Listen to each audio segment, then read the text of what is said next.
We are back again after a much longer break than we intended, but Nova Scotia went back into lockdown, so we haven't been able to do anything or go anywhere. And it's always just way more fun doing vlogs when we're actually heading out and going on adventures and just taking you guys along and chatting to you. Then it's really enjoyable for us to do it that way. So we've waited until now to get out, and today we are actually heading out to Sugar Moon Farm, which is a maple farm. We're not sure how much we'll be able to do there because of restrictions still being in place a little bit, but we're going to definitely get some breakfast at least. While we're there, we're going to chat about a question that keeps coming up in our DMs on Instagram. So we get a lot of people messaging us, and they often ask us, is it difficult to move to Canada, or is it easy to move to Canada? And we thought we would talk about that a little bit today and just our experience of moving here. Then later on, we need to talk.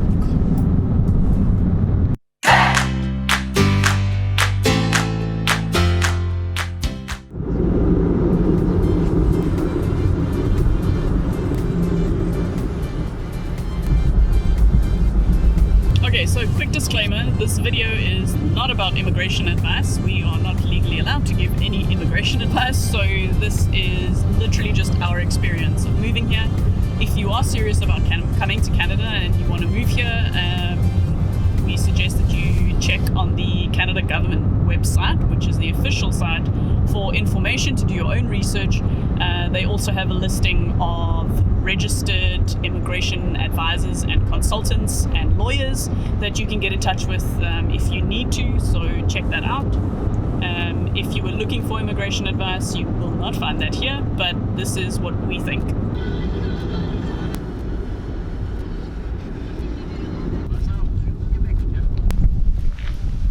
Okay, we made it to Sugar Moon Farm. We're going to grab some breakfast quickly, and then we'll chill outside and start talking about whether it's easy or hard to move to Canada. And we'll probably do that in two sections, so we'll start with the easy stuff and then move on to the hard stuff. One with bacon and one with pineapple.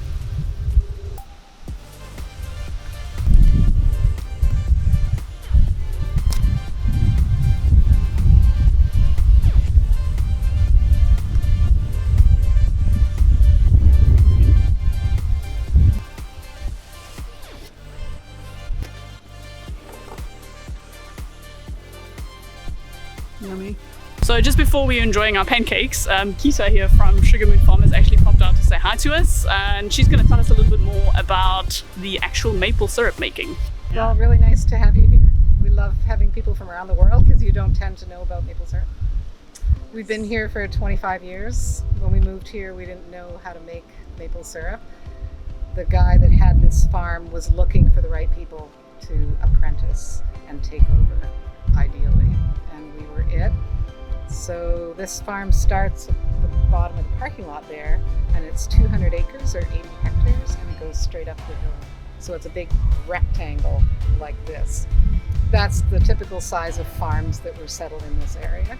I think you've got 100 acres if you weren't married and 200 acres if you were. This was back in the 1800s. So this area was settled by Scots, early 1800s. So our sugar woods are up the hill, and we have 2,500 taps, they're called, and it's plastic tubing that's up year round, and then every spring we drill a new hole in every tree and gently tap that tap in, and the sap comes down the hill by gravity to our sugar camp right there. Right? And the trees are waking up and they're really dry and thirsty, so they drink a lot of water, and then we start collecting that water because it's mixed with the sugar in the tree. It looks like water. It's 97-8% water, 2 or 3% sugar, a little bit of mineral, and to turn it into syrup, we boil it. So it's very simple. You just boil it, put it over heat, reduce it by evaporation to 66% sugar. That's maple syrup. And then by then it's this lovely golden color, and then we bottle it hot and sell it out of our camp and online.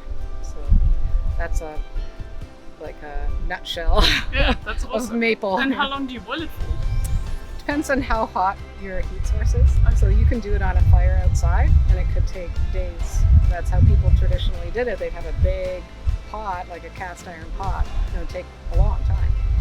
Our system is not super high tech, but it usually takes us 4 hours. Let's see, a gallon of maple syrup an hour. So that's our best production. It processes about 200 gallons of sap an hour. That's what we do. So this is very different, you know, takeout, Yes. no dine-in. Normally we serve like 30,000 people a year from around the world, and this time of year we're usually hopping. So it's a big change for us, yeah, like everyone else. Yeah. So the number one thing that was easy for us to do was to figure out whether we would be eligible to move to Canada. And the Canada government website is actually really comprehensive in terms of letting you know the eligibility criteria as well as the process that you need to follow. So that's really easy to figure out if you spend some time reading their website.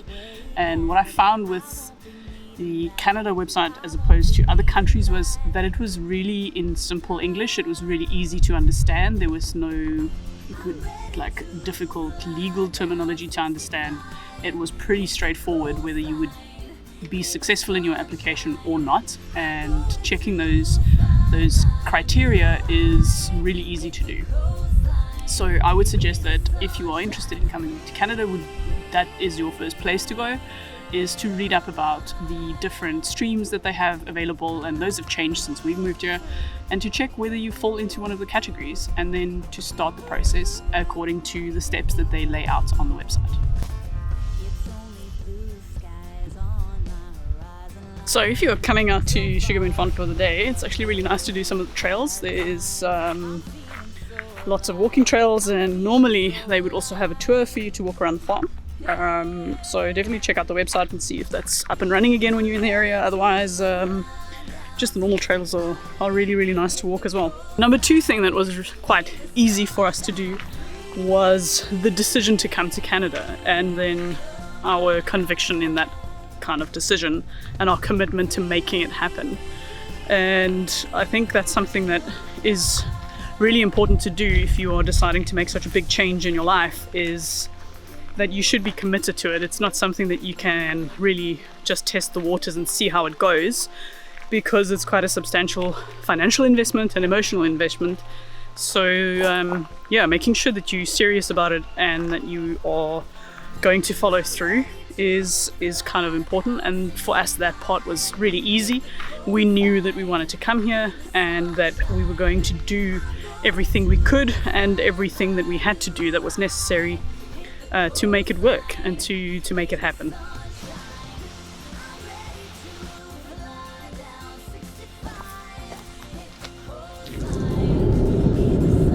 So now we get to the difficult stuff. So what was difficult about moving to Canada? And the first thing that comes to mind is probably leaving friends and family and your home. That a lot of people is the only place that they've known for a long time. And leaving that behind is definitely not easy. And it is a compromise that you have to be okay with and know that you are going to miss birthdays and weddings and, God forbid, funerals, but you will miss important milestones in your family and in your friends' lives. And that is unfortunately part of the trade-off and something that you have to think about when deciding to move to Canada. Another thing that's really, really difficult about moving to Canada is waiting to hear the news. So you've gone through all of this work of collecting all of your documents and getting an English test and doing a medical exam, and now you just have to wait. And there is no way that you can get hold of the case officer working on your case. You don't really get daily updates or weekly updates or monthly updates.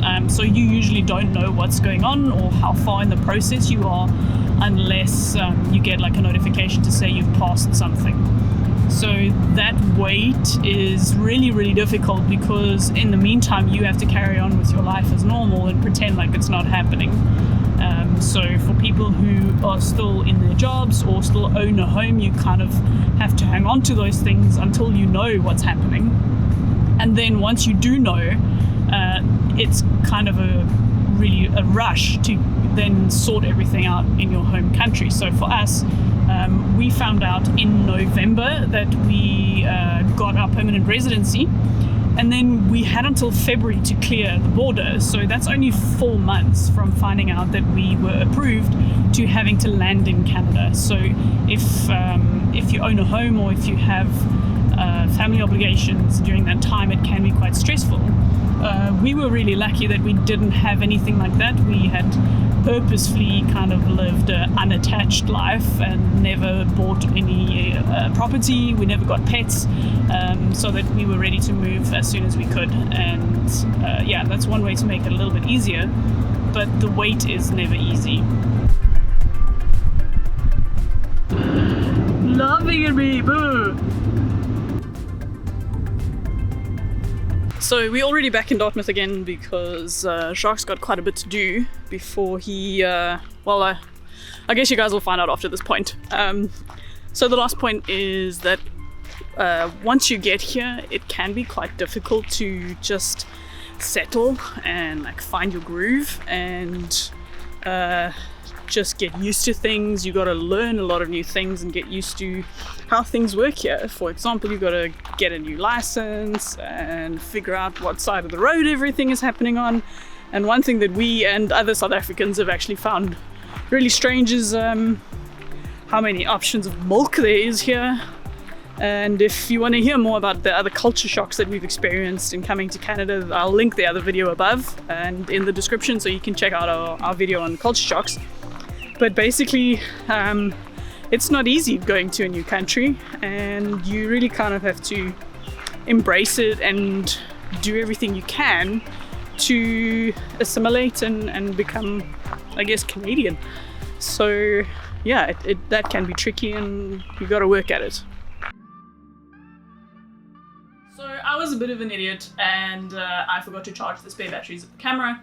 So yeah, we had a bit of a technical glitch in the middle of the vlog, but I feel like we got most of our points across that we wanted to chat to you guys about. And the only thing that's left is to talk to you guys about the thing that we mentioned or hinted at earlier in the video, and that is that we actually have really exciting news, and that we'll be moving to BC. So Jacques has been offered a position in Vancouver, and we will be heading there very soon. Jacques actually leaves technically later tonight, but really early tomorrow morning, and I'll be following him late in July. So yeah, that's our exciting news, and really sorry to be leaving Nova Scotia. It's a beautiful place, so like, please don't take us leaving as any indication that this is not a great place to live. It really is just we got to go where the work is at this point, and we're super excited to explore a new province and see some mountains. So we hope that you guys stick around for that journey as we continue our life here in Canada. And if you haven't subscribed yet, please do that, and hit the like button on the video below. And as always, comments and tips and questions very welcome below, and we will try and get back to you as quickly as possible. And we'll see you for the next one.